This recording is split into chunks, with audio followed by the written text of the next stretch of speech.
look in my direction. You know these songs. You heard them on AM radio, in the car, and everywhere in between. Then the radio moved on. But somehow, you never really forgot them. Today, we're bringing back 10 forgotten soft rock hits that deserve another listen.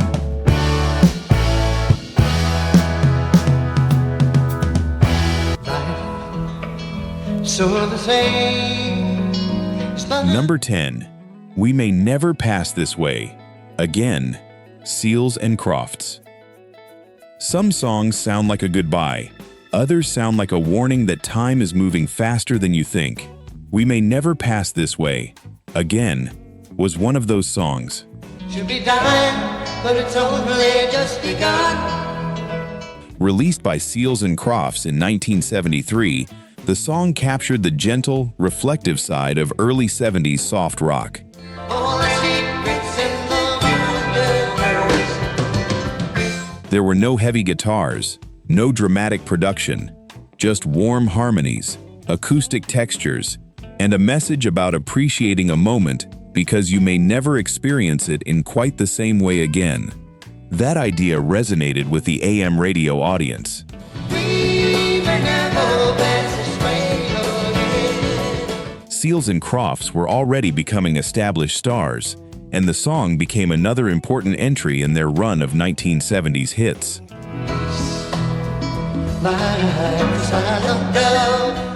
But listen to it today, and something feels different. The production sounds almost like a time capsule. It belongs to an era when a song could be quiet, thoughtful, and still become part of everyday radio.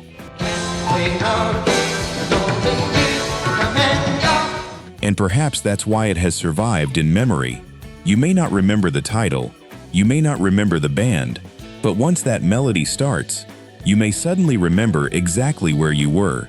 I wanna cry, it makes it worthwhile.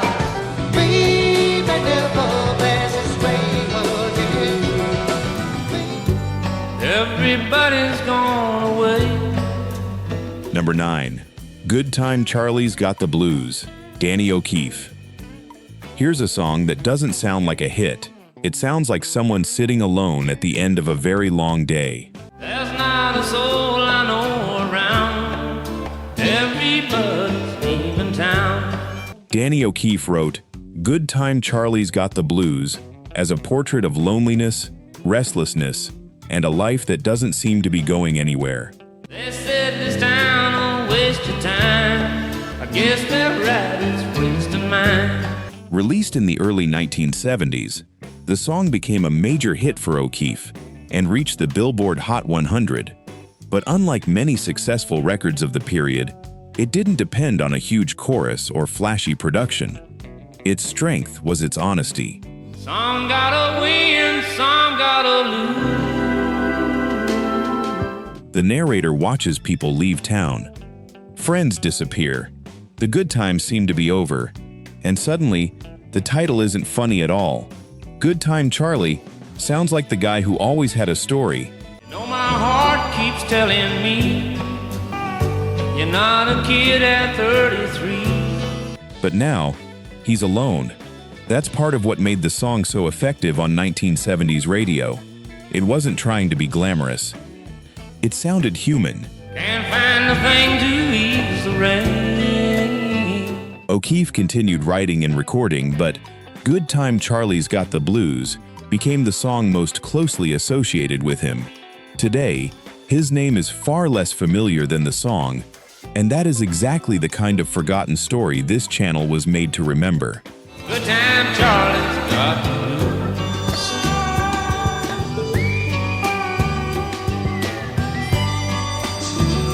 Maria, don't you know I have come? Number 8. My Maria, B.W. Stevenson. You might remember My Maria, but do you remember B.W. Stevenson? That's the mystery behind this song. I've been longing to see her when she's around. Stevenson released My Maria in 1973, turning a romantic song into one of the most recognizable sounds of early 70s pop country crossover. Sunlight surely hurts my eyes. The song reached number 9 on the Billboard Hot 100. It had everything radio wanted: a memorable melody, a distinctive vocal, and a chorus that was almost impossible not to sing along with. I'm a lonely dreamer, lonely highway.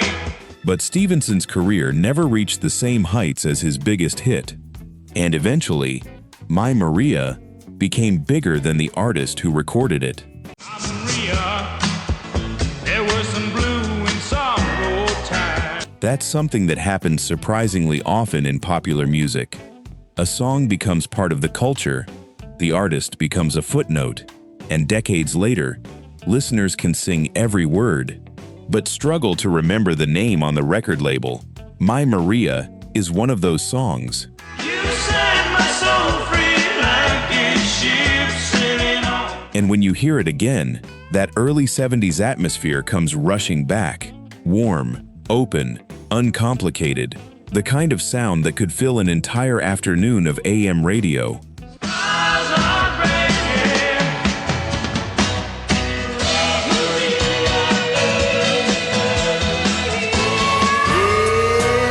If I could make a wish. Number 7, The Air That I Breathe, The Hollies. Here's a song that became much bigger than the group behind it. The Air That I Breathe was recorded by the Hollies in 1974, but its story actually began with songwriter Albert Hammond and lyricist Mike Hazelwood. Can't think of anything I need. The song had already been recorded before the Hollies made it their own. Their version transformed it into something sweeping and emotional. The arrangement starts quietly, then the orchestra builds. No cigarettes, no sleep, no light. And suddenly, what seemed like a simple love song becomes enormous. The song reached the top 10 in several countries, including the United States, and became one of the Hollies' most recognizable later period recordings. Silent angel, go to sleep. But here's the strange thing. The Hollies had already been famous for years. They had an enormous catalog. Yet for many younger listeners, The Air That I Breathe became one of the songs through which they discovered the band.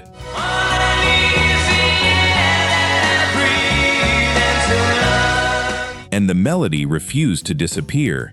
It kept coming back. Other artists recorded it. Its influence could be heard in later music.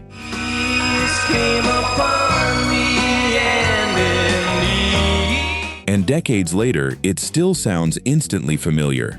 Maybe that's why it belongs here. Some songs aren't forgotten because they're bad. They're forgotten because the era that created them moved on. So sweet, silent angel. All I need is the air that I breathe. Yes, to love you. Jackie Blue. Number 6, Jackie Blue, The Ozark Mountain Daredevils. This song sounds like sunshine, but listen closely, and there's something slightly strange underneath it. Jackie Blue was released by the Ozark Mountain Daredevils in 1974. It became the band's biggest hit, reaching number 3 on the Billboard Hot 100. The song had a laid-back country rock feel, unusual keyboard sounds, and a chorus that immediately stood apart from the rest of the radio. But who was Jackie Blue? The lyrics describe a woman who seems detached from the world around her.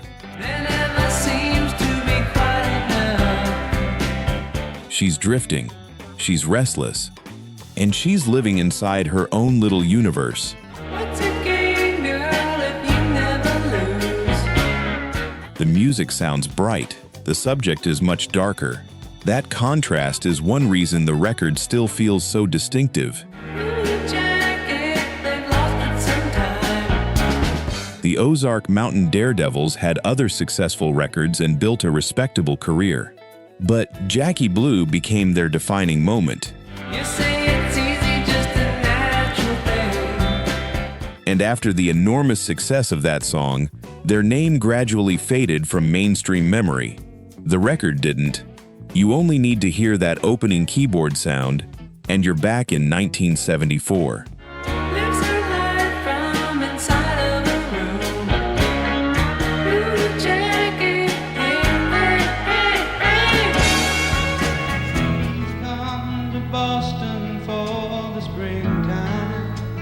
Number 5.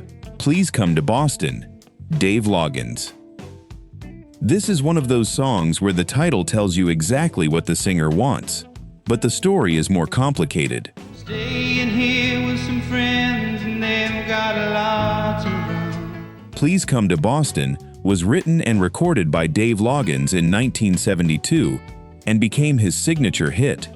It eventually reached number 5 on the Billboard Hot 100 and became a major adult contemporary favorite. By a cafe where I hope to be working soon. The song is built around a man who keeps moving. Boston, Denver, Los Angeles. Every city offers a different life. Please come to Boston, she said no. But wherever he goes, he wants the same person to join him. There's something deeply 1970s about that idea. The country was changing, young people were moving, cities represented different identities, and the singer seems caught between the freedom of the road and the desire to have someone waiting for him. Boston ain't your kind of town. Ain't no gold under rain. The record became a huge success, but Dave Loggins never became a household name on the level of the song. That's why this is such a perfect forgotten hit. I'm the number 1 fan of the man from Tennessee. You can hear the first line, and many people immediately know the melody, but ask them who sang it. That's much harder. I live in a house and it looks out over the ocean. I'm the number 1 fan of the man from Tennessee. Sun goes down on a silky day. Number 4. Right Time of the Night, Jennifer Warnes. Jennifer Warnes is not forgotten, but this song often is, and that's an important distinction. We could think of something to do. Right Time of the Night became one of Warnes' biggest early hits, reaching number 6 on the Billboard Hot 100 in 1977 and spending time at number 1 on the Easy Listening chart. The song is pure late 70s soft pop, smooth production, warm vocals, a romantic atmosphere, and absolutely no need to shout. That was part of its appeal. It sounded perfect coming through an AM radio speaker, but then something happened. Jennifer Warnes went on to have an extraordinary career, including much bigger moments later in her life.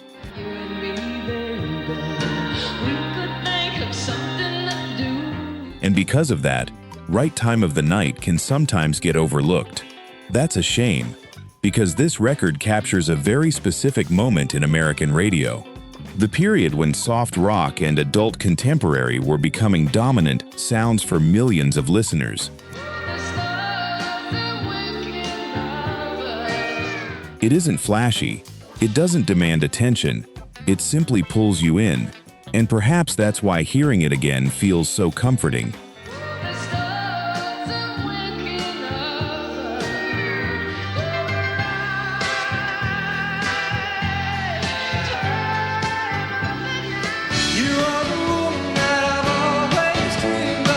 Number 3. You Are the Woman, Firefall. Some songs are so perfectly designed for radio that they almost feel like they were born there. You Are the Woman is one of them. I saw your face and that's the last I've seen of my... Firefall released the song in 1976, and it became their breakthrough hit, reaching number 9 on the Billboard Hot 100. How I feel each time you're close to me. The formula was simple: gentle guitars, smooth harmonies, a memorable chorus, and a melody that never seemed to get tired. This was AM radio at its finest. Whoa, you are the woman that I've always dreamed. Firefall, became part of the same broad soft rock world that included bands like America, Bread, and Poco. But You Are the Woman had its own personality. It was romantic without being overly dramatic, polished without sounding artificial, and incredibly easy to remember. More than special when you look at me. The band continued recording and touring, but that one song remained their signature. Today, you may not hear Firefall on mainstream radio very often, but play those opening notes, and the memory comes back almost instantly. I saw your face and that's the last I've seen of my heart. That's the power of a forgotten hit. The song doesn't need to be famous today. Your memory has already done the work. Whoa, you are the woman that I've always dreamed of. Of my heart. The wind blew some luck in my direction. Number 2, Moonlight Feels Right, Starbuck. Here's one of the most unusual hits of 1976, because if you heard it once, you probably remember the flute. I finally made a tricky French connection. Moonlight Feels Right was recorded by Starbuck and became a major hit, reaching number 3 on the Billboard Hot 100. The song sounded relaxed, dreamy, and completely different from the heavier rock dominating parts of the decade. And drop the top of Chesapeake Bay. And then came that flute. It gave the song an almost tropical quality, like summer, like a warm evening, like driving with the windows down. Moonlight. But the story behind Starbuck is almost as interesting as the song. The group had to work hard to get the record noticed, including personally promoting it to radio stations. We'll lay back and observe the constellations. Once stations started playing it, however, listeners responded. The song climbed and climbed until a little-known group had one of the biggest records in America. 'Cause Southern bells are hell at night. But Starbuck couldn't turn that breakthrough into a lasting series of major hits. So today, the song remains much more famous than the band. The eastern moon looks ready for a wet kiss. And when you hear that flute again, you realize something. You didn't really forget Moonlight Feels Right. You were simply waiting for somebody to play it. Ain't nothing like the scattered dose of ocean. Moonlight. Somewhere I know I'm gonna find it, babe. Number 1, a very special love song, Charlie Rich. Before we finish, consider this. How can a song become a major hit and still feel like a secret decades later?